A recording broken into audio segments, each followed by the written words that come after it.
we are expecting to get more analysis on the current tensions that are taking place and the escalation, of course, in the overnight tensions out in the Gaza Strip. Reports are indicating that over 33,795 have so far died now in the war in Gaza. And of course, we do understand that none of the countries that are backing, of course, Israel are willing to back down and backtrack on their support for Israel. So let's get some more analysis on the story. We do have a director for African Center for the Study of the United States at the University of Pretoria, Professor Christopher Isike, joining us now to weigh in on the Iranian retaliation on Israel last night. Prof, a very good afternoon to you. Thank you so much for your time. Look, what is the message, or what message rather is this retaliation then sending to Israel as well as its allies?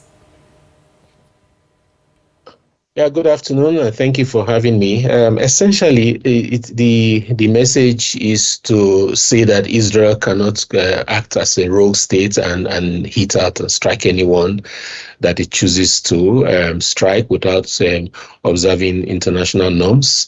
I think that's the message that Iran is trying to convey in this particular instance.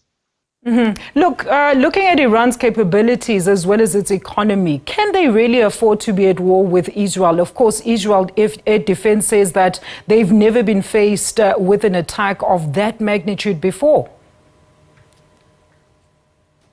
Well, they on paper they don't, but as you know, with war, anything is possible. There can be shifting alliances here and there. It can be a couple of countries coming together. You never know, and that's why the assessment of the West in saying that this can degenerate into chaos may be correct, and the chaos can be good or bad for anyone involved in this particular conflict. So on paper, they don't have the capacity to be able to harm or hurt Israel. But the question would remain whether it would just be Iran. Of course, Iran is ostracized by many across the world, but with shifting sympathies, Israel losing its soft power, that has allowed it, enabled it to kind of do as it pleases. You can never tell where things like this go in the long term. That's why conflict is never, violence is never a way to resolve any kind of conflict. You know, Prof, back to my earlier point there, akin to the fact that there's no backing down from any of the allies of Israel. Let's look at the Israel defense strategy, of course, with the support of the U.S. now, with the meetings happening from today. What are you speculating going forward? Well, I think it's restraint. Most of the Western countries that are supporting Israel are actually preaching restraint. Of course, they condemn the Iranian attack on Israel, restating their support. However, I think that the message would be for restraint on the part of not just Iran, but also Israel, in order to ensure that this does not escalate any further.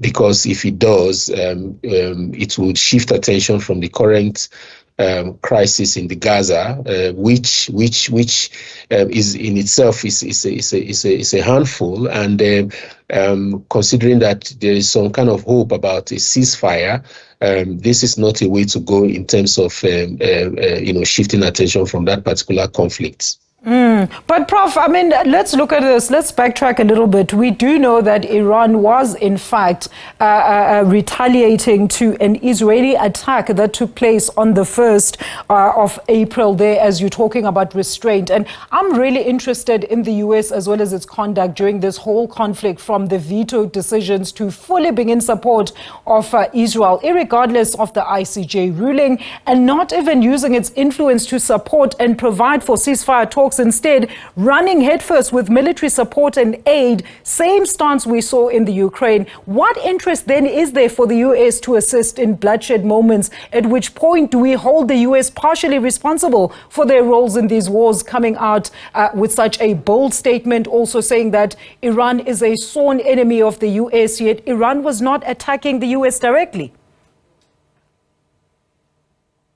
Well, yeah, the US have been a strong it's a strong ally, not have been, it's a strong ally of Israel, and they are connected in many ways. And you can trace this back to the kind of influence that the Jewish lobby have in the US, for example, not in terms of influencing the American politics, and who becomes president and who doesn't.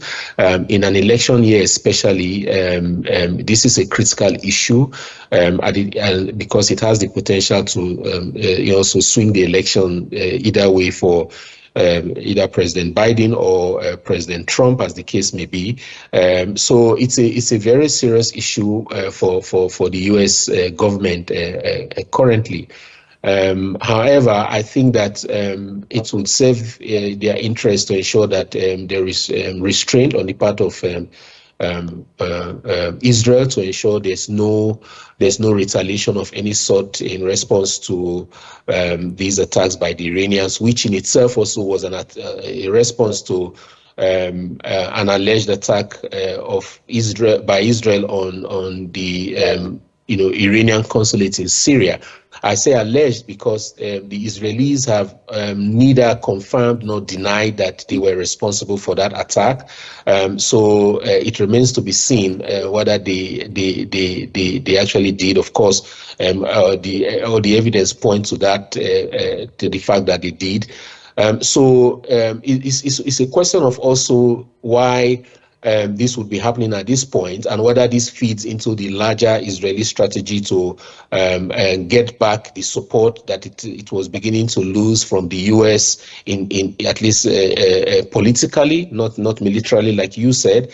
But in fact, the US was beginning to be cautious about its unalloyed support for Israel, and Israel was also losing support from many of its traditional allies, that have tended to kind of support South Africa's position in the ICJ, and some of them, including even Australia, considering now a decision to recognize the state of Palestine. All of these are losses for Israel, which they can claw back with, if they, in terms of support, if they are able to turn this from Gaza to a wider Middle East conflict. So depending on how it plays out, and how this will impact on elections in the US, and of course in Israel later, this can be treated with restraint or